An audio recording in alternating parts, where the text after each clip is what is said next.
मैं आपके दिलों पर चोट मारने की कोशिश कर रहा हूं।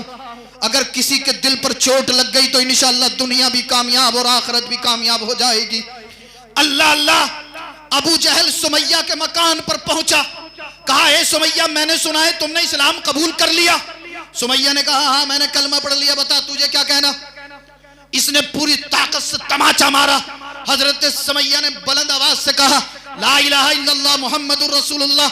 इसने फिर तमाचा लिया, दूसरे गाल पर मारा। हजरत यासिर को पकड़ लिया गया। हजरत अम्मार को मक्के के उबास लड़कों ने अपने जो है दबोच रखा है, पकड़ रखा है, छुटाने की कोशिश कर रहे हैं। अल्लाह अल्लाह। मगर ये जालिम एक औरत पर, एक खातून पर जुल्म कर रहा है। मैं आपसे पूछना चाहता हूं, ईमानदारी के साथ जवाब देना।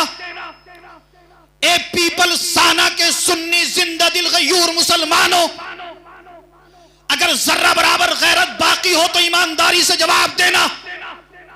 आप मुझे यह बताओ, हजरत सुमैया का कसूर क्या था? हजरत सुमैया की खता क्या थी? हजरत सुमैया का गुनाह क्या था, जुर्म क्या था? हजरत सुमैया ने एक अल्लाह ही को तो माना था, एक अल्लाह ही की तो इबादत की थी, अल्लाह के रसूल पर ईमान लाई थी, इस्लाम कबूल किया था, पूरी दुनिया को सलामती और शांति का पैगाम दिया था। मगर मक्के का सबसे बड़ा आतंकवादी अबू जहल हजरत सुमैया के मकान पर पहुंचा, चेहरे पर तमाचे मारे। हजरत सुमैया बुलंद आवाज से कहती रही, अशहदु अल्ला इलाहा इल्लल्लाहु वहदहु ला शरीका लह व अशहदु अन्ना मुहम्मदन अब्दुहु व रसूलुहु।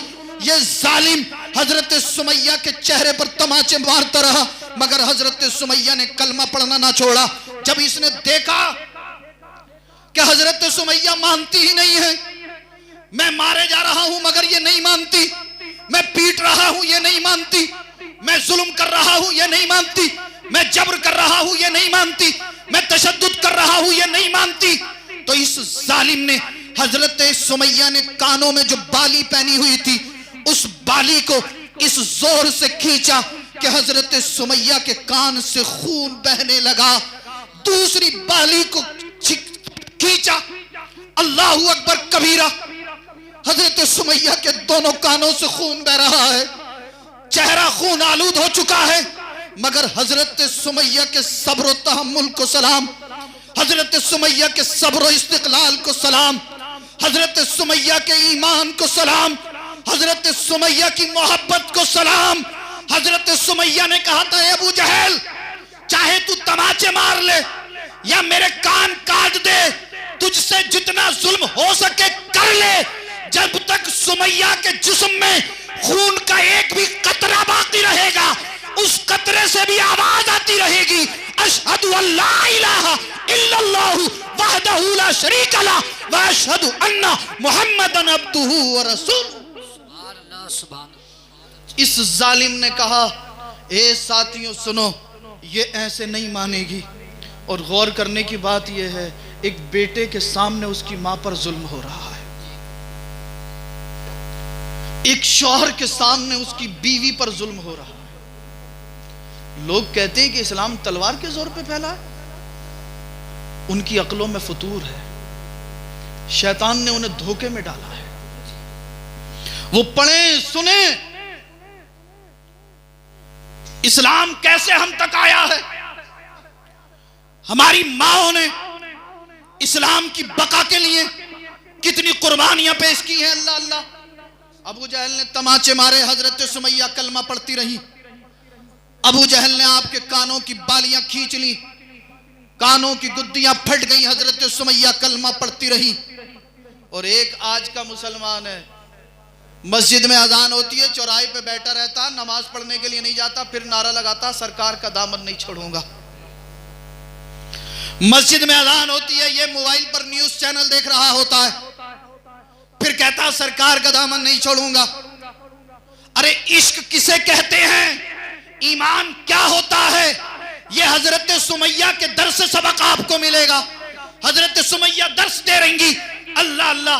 अबू जहल ने कहा, ये साथियों ऐसे नहीं मानेगी, इसके बाल पकड़ो और इसे जमीन में घसीटते हुए लेकर चलो। हजरत सुमैया के बालों को मक्के के उबाश लड़कों ने पकड़ा और इस जोर से बाल पकड़े रास्ते में घसीटते हुए हजरत सुमैया को लेकर जा रहे हैं। मक्के के बड़े बड़े अमीर, बड़े बड़े रूसा देख रहे हैं, जो अपने आप को कहते थे हम इंसाफ पसंद है, वो देख रहे हैं, लेकिन कोई सुमैया की मदद को नहीं आता। हजरत सुमैया के बाल पकड़कर जमीन में घसीटा जा रहा है। हजरत सुमैया को रास्ते में घसीटते लेकर जा रहे थे। तवज्जो मेरी तरफ। हजरत सुमैया को रास्ते में बाल पकड़कर घसीटा जा रहा था। अचानक सामने से मेरे नबी का गुजर हुआ। मेरे पैगंबर ने, मेरे मुस्तफा ने, अल्लाह के महबूब सल्लल्लाहु ताला अलैहि वसल्लम ने देखा अबू जहल है, कुफ्फारे मक्का हैं, हजरत सुमैया पर जुल्म कर रहे हैं। मेरे नबी ने देखा हजरत सुमैया के बाल पकड़कर जमीन में घसीटा जा रहा है। हजरत सुमैया के कानों से खून बह रहा है। हजरत सुमैया का जिस्म जो है उससे खून बह रहा है। मेरे नबी सामने से गुजरे, हजरत सुमैया की हालत देखी, आंखों में आंसू आ गए, नबी की आंखें अश्कबार हो गई। अल्लाह अल्लाह, नबी की आंखों में आंसू आए हैं। हजरत सुमैया ने देखा पैगंबर आजम देखकर रो रहे हैं। अर्ज करती है आका, रोने की जरूरत नहीं है, परेशान होने की जरूरत नहीं है। ए अल्लाह के पैगंबर, मैं आपकी आंखों में आंसू नहीं देख सकती। ए अल्लाह के नबी, ये तो एक जान है, अगर अल्लाह मुझे करोड़ों जाने अता करे तो ये मेरे सरकार, मैं एक एक करके सबको आपके नाम पर कुर्बान करने के लिए तैयार हूं। सुभान अल्लाह। ए अल्लाह के महबूब, आप रोए ना। मेरे नबी ने फरमाया, ए आले यासिर सब्र करो, अल्लाह तुम्हें इसके बदले में जन्नत में मेरा कुर्ब अता फरमाएगा। ए आले यासिर सब्र करो, ए आले यासिर सब्र करो, अल्लाह तुम्हें इसके बदले में जन्नत में मेरा कुर्ब अता फरमाएगा। अल्लाह अल्लाह। हजरत सुमैया को रास्तों में बाल पकड़कर घसीटा जा रहा है, मगर हजरत सुमैया की जबान पर जारी है अशहदु अल्ला इलाहा इल्लल्लाहु वहदहु ला शरीक ला व अशहदु अन्ना मुहम्मदन अब्दुहु व रसूलुहु। अल्लाह अल्लाह, ये हजरत सुमैया का ईमान था। ए मुसलमान, मैं आपसे पूछना चाहता हूं, आप मुझे बताएं, आपका ईमान किस दर्जे का है? कौन से जुमरे में आपका ईमान आता है? आप मुझे बताएं। 5 वक्त में से 1 वक्त की नमाज हम नहीं पढ़ते। इलेक्शन हुआ है, पूरे यूपी में जितनी सीटें हैं, नौजवान लड़के एक एक सीट का एनालिसिस करके बता देंगे कौन सी पार्टी पे कितने वोट आए, कौन सी पार्टी कितने वोट लेकर गई और कौन कैंडिडेट किस वजह से हारा, किस वजह से जीता। एक एक नौजवान बता देगा। मैं आपसे पूछूं, आप मुझे बताएंगे? क्या आपको यह मालूम है कि इमाम हुसैन की पैदाइश का दिन कौन सा है? इमाम हसन की पैदाइश की तारीख क्या है? हजरत सुमैया रदी अल्लाह अन्हा का योम शहादत किस दिन है? आप कहोगे सैयद साहब हमें नहीं पता। पता होगा कहां से? कभी आप इन उलमा के पास आते नहीं, जानू अदब तय करते नहीं। उलमा के पास आएंगे, मदरसों में आएंगे, कुरान पढ़ेंगे, नबी की हदीस पढ़ेंगे, या आपको समझाएंगे तो इंशाअल्लाह आपकी नॉलेज में इजाफा होगा। जी, आया करें, इनसे सीखा करें। आप इनकी बारगाह में आकर जानू अदब तय करेंगे तो इंशाअल्लाह दुनियावी फैज भी हासिल होगा और रूहानी फैज भी हासिल होगा। जो कौम अपने बड़ों का अदब करती है, अल्लाह उसे दुनिया और आखिरत में मकाम अता फरमाता है, और जो कौम अपने बुजुर्गों के तरीके से हटती है, अल्लाह उसे नेस्त व नाबूद फरमा देता है। आज जैसे हमारे अमाल हैं ना, अगर हमारे अमालों के ऊपर होता तो हम कब के तबाह हलाक और बर्बाद हो गए होते, मगर ये तो मेरे नबी की रहमत का सदका है कि अल्लाह ने हमें इज्जत दी है। हिंदुस्तान जैसे मुल्क में हम इज्जत के साथ ज़िंदगी गुजार रहे हैं, वरना बातिल ताकतें इस्लाम और मुसलमान को मिटाने की कोशिश पे कोशिश, प्लानिंग पे प्लानिंग हो रही है। लोग कह रहे हैं सैयद साहब अब क्या होगा, अब क्या होगा, अब क्या होगा। अबे अल्लाह के बंदे, तू कल भी नमाज नहीं पढ़ लिया तो आज भी नहीं पढ़ लिया, फिर हमें परेशान क्यों कर रहे? अब क्या होगा? कल भी चेहरे पे दाढ़ी नहीं थी, आज भी नहीं थी। पूरा दिन तू न्यूज पर लगा रहा, कहां कितनी सीटें निकल रही हैं।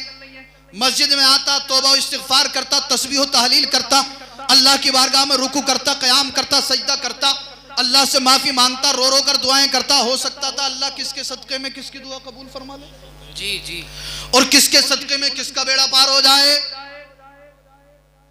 मगर नहीं साहब, इन्हें जो है वो अपने कामों से फुर्सत नहीं है। हजरत सुमैया पर जुल्म हुआ कि हजरत सुमैया ने कलमा पढ़ना छोड़ा, और आप तो बेवजह ही नमाज कज़ा कर देते हैं। हजरत सुमैया के बाल पकड़कर घसीटे जा रहे हैं। सरकार ने देखा हजरत सुमैया पर जुल्म हो रहा है, मेरे नबी की आंखों में आंसू आ गए। सरकार ने फरमाया, ए आले यासिर सब्र करो, अल्लाह तुम्हें इसके बदले में जन्नत में मेरा कुर्ब अता फरमाएगा।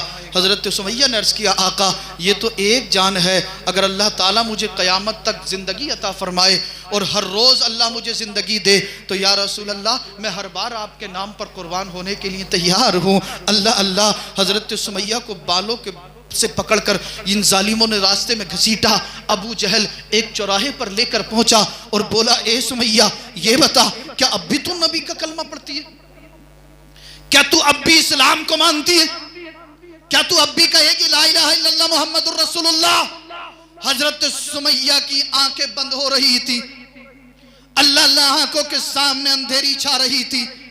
हजरत सुमैया ने अपनी तमाम ताकत को जमा किया और बेसाख्ता बोल पड़ी, ए अबू जहल मैंने तो तुझसे पहले ही कहा है, तुझे जितना जुल्म करना है कर ले, तुझे जितना जबर करना है कर ले, तुझे जितना तशद्दुद करना है कर ले। ए जालिम, तू जो कर सकता है कर ले, लेकिन मेरे जिस्म में जब तक जान रहेगी तब तक मैं नबी का कलमा पढ़ती रहूंगी। इस जालिम ने एक नेजा उठाया और नेजा उठाकर हजरत सुमैया की शर्मगाह पे मारा। माज़अल्लाह, इस जालिम ने नेजा हजरत सुमैया की शर्मगाह पर मारा, खून बहने लगा। कुछ देर के बाद हजरत सुमैया की रूह जो थी वो कफ़स उनसरी से परवाज कर जाती है। हजरत सुमैया इस दुनिया से रुखसत हो जाती है, इस दुनिया से इंतकाल कर जाती है। अरे सुने वो लोग जो कहते हैं औरत कमजोर है, लड़की कमजोर है। मैंने कहा था दुनियावी डिग्री वाली लड़की कमजोर हो सकती है, मगर जिसके दिल में कुरान हो, जिसके दिल में नबी की मोहब्बत हो, वो औरत कमजोर नहीं हो सकती। वो औरत तो अपनी जान दे सकती है, मगर अल्लाह और उसके रसूल के दीन को नहीं छोड़ सकती। सुभान अल्लाह जी। आज हमारी माएं और बहनें जो फैशन की तरफ जा रही हैं, हजरत इसकी एक बहुत बड़ी वजह यह भी है कि हमने अपनी बहनों को, अपनी बेटियों को कुरान और सुन्नत नहीं पढ़ाया। पढ़ाया भी है तो बस उन्होंने वैसे ही पढ़ना सीख लिया, और पढ़ती भी ऐसे ऐसे हैं कि बस अल्लाह फजल फरमाए। ये सब उलमा देखते ही हैं, तलफ़ुज़ ऐसा ऐसा कि इल्ला माशाअल्लाह साहब, और फिर उस पर भी ये समझ रहे हैं कि हमने जो था अपनी परवरिश का पूरा हक अदा कर दिया। एक रिपोर्ट में मैंने पढ़ा था तकरीबन 2017 से अब तक 34,000 मुस्लिम लड़कियां गैर मुस्लिमों से शादी कर चुकी हैं।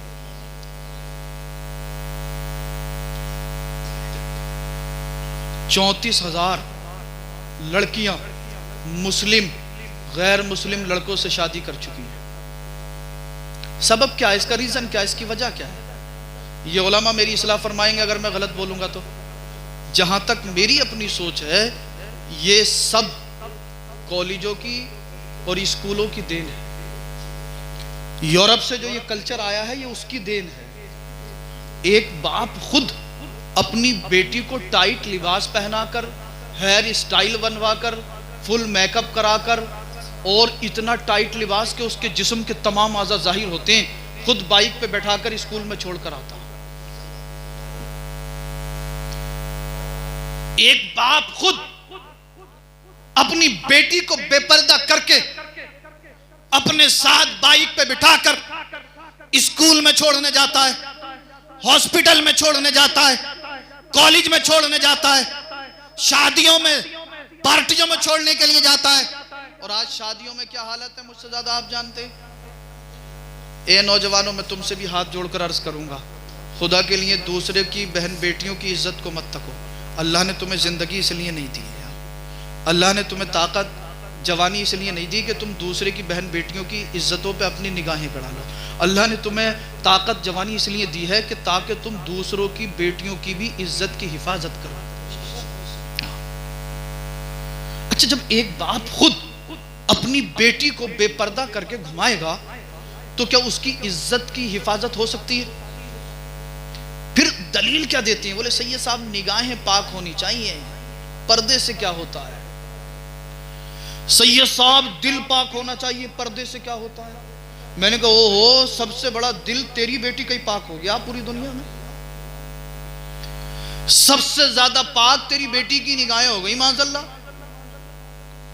और बेटी भी बेटी है साहब, 12-12 घंटे फोन से हट नहीं रही है जब इसने बड़ा फोन दे दिया। तो इससे ज्यादा तो मेरी ज़बान अदब हजरत कुछ कहने की हिम्मत और जसारत नहीं रखती। आप सब जानते हैं, मैं इसलिए कह रहा हूं कि मेरे पास बहुत सारे लोग आते हैं बेचारे, आके रोते हैं, बोले सैयद साहब इज्जत तबाह हो गई, बर्बाद हो गई, मोहल्ले में, पड़ोस में, खानदान में हम मुंह दिखाने काबिल नहीं रहे। सैयद साहब हमारी इज्जत का जनाजा निकलने वाला। मैंने कहा क्या हुआ? बोले सैयद साहब हमारी बेटी कई कई घंटे बात करती है, फोन उसके पास है और वो कह रही है उसी लड़के से शादी करूंगी। तो मैंने कहा क्या दिक्कत है शादी कराने में? बोले सैयद साहब हमारी बिरादरी का नहीं है, कुछ लोगों की कि हमारे लेवल का नहीं है, हमारी बराबरी का नहीं है। मैंने कहा ये नौबत आई क्यों? तू तो कहता था तेरी बेटी की निगाह पाक है, निगाह पाक होनी चाहिए, पर्दे से क्या होता है? तू तो कहता था दिल पाक होना चाहिए, पर्दे से क्या होता है?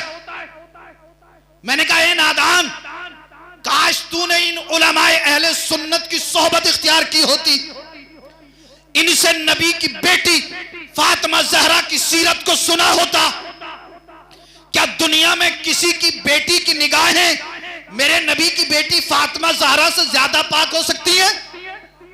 क्या दुनिया में किसी का दिल मेरे नबी की बेटी खातून जन्नत तैयबा ताहिरा जाहिदा साजिदा राकिया खातून जन्नत से ज्यादा पाक हो सकता है? अरे मैं तो ये कहूंगा, मेरा विजदान ये कहेगा कि तराजू के एक पल्ले में दुनिया के तमाम बापों की बेटियों के दिलों को रख दो और तराजू के दूसरे पल्ले में मेरे नबी की बेटी के दिल को रख दो। दुनिया की तमाम बापों की बेटियों के दिलों की पाकी एक तरफ और मेरे नबी की मुकद्दस बेटी के दिल की पाकी एक तरफ। सुभान अल्लाह। उसके बावजूद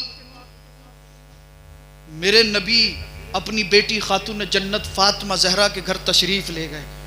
दस्तक दी, कहा कौन? कहा बेटी मैं तेरा बाबा मुस्तफ़ा हूं। कहा बाबा जान इजाजत कैसी, आप तशरीफ ले आए? कहा नहीं बेटी मेरे साथ मेरे एक और सहाबी हैं, आप पर्दा कर लो। काफी देर हो गई, सरकार ने फरमाया बेटी क्या वो पर्दा नहीं किया? अर्ज करती है सरकार मेरे पास एक चादर है, अगर सर की तरफ से पर्दा करती हो तो बाबा पैरों की तरफ से पर्दा नहीं होता मुकम्मल, और अगर पैरों की तरफ से पर्दा करती हूँ तो सर खुला रह जाता है। अल्लाह अल्लाह, मेरे नबी ने अपनी चादर मुबारक को उतार कर दिया। कहा बेटी अपनी चादर को भी लपेटो, मेरी चादर को भी लपेटो और अपने आप को पर्दे में कर लो। मेरे नबी की मुकद्दस बेटी खातून जन्नत फातिमा ज़हरा ने अपने आप को पर्दे में किया। उसके बाद मेरे नबी और उनके सहाबी खातून जन्नत के हुजरे में तशरीफ़ ले गए। आप गौर करें, खातून जन्नत जैसी पाक दामन पाकीज़ा तैयबा ताहिरा, जिनके सदक़े में हमारी और आपकी बेटियों को इज्जत मिली, जिनके सदक़े में हमें और आपको जो इज्जत और मकाम दिया गया, अल्लाह अल्लाह वो पर्दा करें। और आज का मुसलमान जो दिन रात गुनाह करता है वो कह रहा सैयद साहब निगाह पाक होनी चाहिए, पर्दे से क्या होता है? मैंने कहा सोन, अगर आज तू पर्दे को नहीं अपनाएगा, कल बीच चौराहे पर तेरी बेटी तेरी इज्जत का जनाजा निकाल देगी। अगर आज तू मेरे नबी की बेटी खातून जन्नत की सुन्नत पे अपनी बेटी को अमल नहीं कराएगा, कल तेरी इज्जत बीच चौराहे पर नीलाम हो जाएगी। इससे पहले कि तेरे घर की इज्जत चौराहे पर आए, तेरे घर की इज्जत जो है पंचायतों में नीलाम हो, अपनी बेटियों को खातून जन्नत के कदमों का पर्दा दे दे, इंशाअल्लाह तेरी बेटी की इज्जत भी सलामत रहेगी और अल्लाह तुझे दुनिया और आखिरत में मकाम और मर्तबा भी अता फरमाएगा। सुभान अल्लाह। रखोगे नहीं रखोगे पर्दे में? हजरत सुमैया पर कितना जुल्म किया गया मैंने आपको बताया। यार ये इस्लाम हम तक आप तक ऐसे ही नहीं पहुंचा है, ये हमारे बुजुर्गों ने बड़ी कुर्बानियाँ दी हैं। और कुर्बानी वही देता है जिसने कुरान पढ़ा हो, नबी की हदीस पढ़ी हो, जिसके दिल में इश्क रसूल हो। हजरत बिलाल रदी अल्लाह अन्हु इस्लाम कबूल कर लिया था। आपका जो आका था उसने एक बुतखाने में भेजा तो आप पढ़ रहे थे अशहदु अल्ला इलाहा इल्लल्लाहु वहदहु ला शरीका लह व अशहदु अन्ना मुहम्मदन अब्दुहु व रसूलुहु। किसी ने देख लिया और आकर उससे कह दिया जिसके आप गुलाम थे, कहा क्या तुझे खबर नहीं है कि तेरा गुलाम जो बिलाल है वो ऐसा लगता है कि कलमा पढ़कर मुसलमान हो गया। हजरत बिलाल जो थे ये बेचारे बड़े गरीब थे, इनकी 2 बहनें थीं, एक बूढ़ी माँ थी और बचपन में ही आपके वालिद का इंतकाल हो चुका था। आप फरमाते हैं कि जब मैं घर में आता था मेरी वालदा मेरी हालत देखती थी तो मुझे देख देख कर रोती थी, मैं उन्हें देख कर रोता था, वो मुझे देख कर रोती थी। मेरी 2 छोटी छोटी बहनें थी, जब वो मेरी हालत देखती, हजरत बिलाल जो थे बड़े मेहनती थे, बड़े जफाकश थे, मेहनत करते मगर लोग उसके बदले में आपको सताते। हजरत अबू बकर सिद्दीक ने देखा कि हजरत बिलाल हैं और जालिम इन पर जुल्म कर रहे हैं। अल्लाह अल्लाह, कहा बिलाल इतना जुल्म हो रहा है तुम इनके खिलाफ आवाज़ नहीं उठाते? कहा मैं गरीब हूँ, मैं तो मेहनती इंसान हूँ, जफाकश इंसान हूँ, और फिर मैं गरीब हूँ, मेरी कौन सुनेगा? कहा मक्के के अंदर एक दरबार है जहाँ सबकी सुनी जाती है। हजरत बिलाल मचल गए, कह मक्के के अंदर? कहा हाँ, मक्के के अंदर एक दरबार है जहाँ अपने नहीं, अगर गैर भी जाते हैं तो वो भी मुरादों से दामन भर के आते हैं। कहा मक्के के अंदर ऐसा दरबार किसका है? कहा मुहम्मदुर रसूलुल्लाह सल्लल्लाहु तआला अलैहि वसल्लम का दरबार है। हजरत बिलाल फरमाते हैं कि जब मैंने इतना सुना कलमा पढ़ लिया। आपके जो इस्लाम लाने का वाक़या है वो बड़ा दिलकश है, मैं अभी आपको सुनाऊंगा। अल्लाह अल्लाह, आप जो है अपने ईमान को तक़वियत दें और अपने अज़हान को जो है वो तहारत बख्शें। अल्लाह अल्लाह, जिस जगह पर अल्लाह का और उसके महबूब का और नेक बंदों का जिक्र होता है तो सरकार फरमाते हैं कि वहाँ पर जो दुआएं की जाती हैं वो दुआएं रब की बारगाह में बहुत जल्दी मकबूल होती हैं। एक तो हम तवज्जो से सुनते नहीं, महफिल के अदब को मलहूज़ नहीं रखते, तो वो जिक्र की बरकतें जो होती हैं वो ज़ाइल हो जाती हैं, उठा ली जाती हैं। फिर हम ऐसी महफिलों की बरकत से महरूम रह जाते हैं। फिर हम कहते हैं कि यार हम तो जलसों में भी बहुत जाते हैं फिर भी परेशान रहते हैं। मगर तू जलसा सुनने नहीं गया था बल्कि जलसा बिगाड़ने गया था। हाँ, कुछ लोग जलसा सुनने नहीं जाते हैं हजरत, वो जलसे को बिगाड़ने जाते हैं। शुरू में तो सबसे आगे वाली कुर्सी पे आके बैठेंगे और थोड़ी देर रुकेंगे, देखे दागेंगे कौन से मौलाना कैसे हैं क्या है, सारे स्टेज पर निगाह घुमाई और चल मेरे भैया। इधर घूमेगा, एक चक्कर लगा के आगा, फिर आके बैठेगा, फिर घूमेगा, फिर चक्कर लगा के आगा, फिर बैठेगा, सारा निजाम दरहम बरहम कर देगा। फिर कहेगा परेशान बहुत हैं, परेशान बहुत हैं, परेशान बहुत हैं। नबी का जिक्र तू मोहब्बत से नहीं सुनता, कुरान तू मोहब्बत से नहीं सुनता, तफसीर तू मोहब्बत से नहीं सुनता, अल्लाह वालों का जिक्र तू मोहब्बत से नहीं सुनता, अजान का तू जवाब नहीं देता, नमाज तू नहीं पढ़ता, चेहरे पे दाढ़ी तू नहीं रखता, झूठ तू बोलता है, चुगली तू करता है, गीबत तू करता है, बेहयाई तेरे अंदर है, बेशर्माई तेरे अंदर है।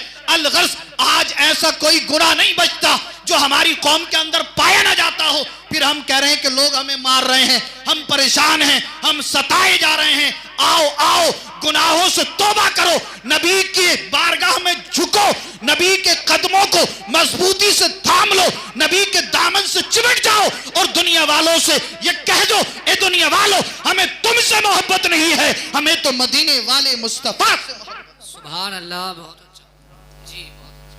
हजरत बिलाल बुतखाने में किसी ने देख लिया कलमा पढ़ लें, आकर कह दिया कि तेरा जो गुलाम है वो तो लगता मुसलमान हो गया। उसने सोचा यार अगर ये राज खुल गया मैं तो दूसरों को सताता हूँ, मेरी बात बड़ी ख़राब होगी। उसने कहा उमैया बिन खलफ से कि मैं बिलाल को बेचूंगा, क्या खरीदेगा? उमैया बिन खलफ ने जो था वो खरीद लिया। उसे पता था कि ये जो है बड़े मेहनती हैं, बड़े जफाकश हैं। अब हुआ एक दिन ऐसा कि हज़रत सुमैया के जो बेटे हैं हज़रत यासिर बिन अम्मार, तो उमैया बिन खलफ था और दीगर कुफार मक्का थे, इन्होंने हज़रत यासिर बिन अम्मार को जो था वो चौराहे पर लाकर बांध दिया और माज़ अल्लाह पूरी ताकत से कोड़े मारने लगे। आपकी वालदा को शहीद कर दिया था। अब हज़रत यासिर बिन अम्मार पर जुल्म हो रहा है, बीच चौराहे पर लाकर कोड़े मारे जा रहे हैं। जब उमैया बिन खलफ मारते मारते थक गया तो हज़रत बिलाल से कहा कि बिलाल अब मेरी तरफ से तू मार। अब हज़रत यासिर जो थे ये पहले से ही जानते थे कि बिलाल मुसलमान हो चुके हैं। हज़रत यासिर ने अपनी ताकत जमा की, थोड़े से आगे बढ़े और कान में कह दिया बिलाल ये तो मुझे पीट ही रहे हैं, मैं तो पीट ही रहा हूं, अगर 5-10 कोड़े तू भी मार लेगा कोई बात नहीं, मार ले, कहीं ऐसा ना हो तू मुझे कोड़े ना मारे और तेरा राज फाश हो जाए, इन्हें बदबख्तों को पता चल गया कि तूने भी कलमा पढ़ लिया है, तू भी मुसलमान हो गया, तो मेरी तरह ये तुझ पर भी जुल्म करेंगे, तुझे भी सताएंगे। मगर अल्लाह अल्लाह, और इस्लाम ने ऐसे मौके पर ये उलमा बैठे रुख्सत भी दी है, जहां पर जान बचती हो तो जान बचानी चाहिए। मगर हजरत बिलाल का ईमान देखिए, अल्लाह अकबर। कोई आलिम नहीं है, हाफिज नहीं है, कारी नहीं है, एक गुलाम है, हबशे के रहने वाले, दिन दिन भर मेहनत करते, अपने आकाओं की खिदमत करते। अल्लाह अल्लाह। हजरत यासिर पर जब कोड़ा मारने का नंबर आया, उमैया बिन खलफ कहता बिलाल मार। बिलाल खामोश खड़े। उमैया बिन खलफ ने कहा बिलाल मार। हजरत बिलाल से रहा ना गया, कोड़ा एक तरफ फेंक दिया और कहा ए उमैया बिन खलफ सुन ले, हजरत यासिर अकेले नहीं है, मैं भी हजरत यासिर के साथ हूं। सुन, अशहदु अल्ला इलाहा इल्लल्लाहु वहदहु ला शरीका लह व अशहदु अन्ना मुहम्मदन अब्दुहु व रसूलुहु। नारे तकबीर, नारे रिसालत, मसलके आला हजरत फैजाने सरकारे मदीना, अज़मते रसूल अकरम। वाह वाह। उमैया बिन खलफ हैरान, ये क्या हो गया यार। बोला बिलाल तूने ऐसा क्यों किया।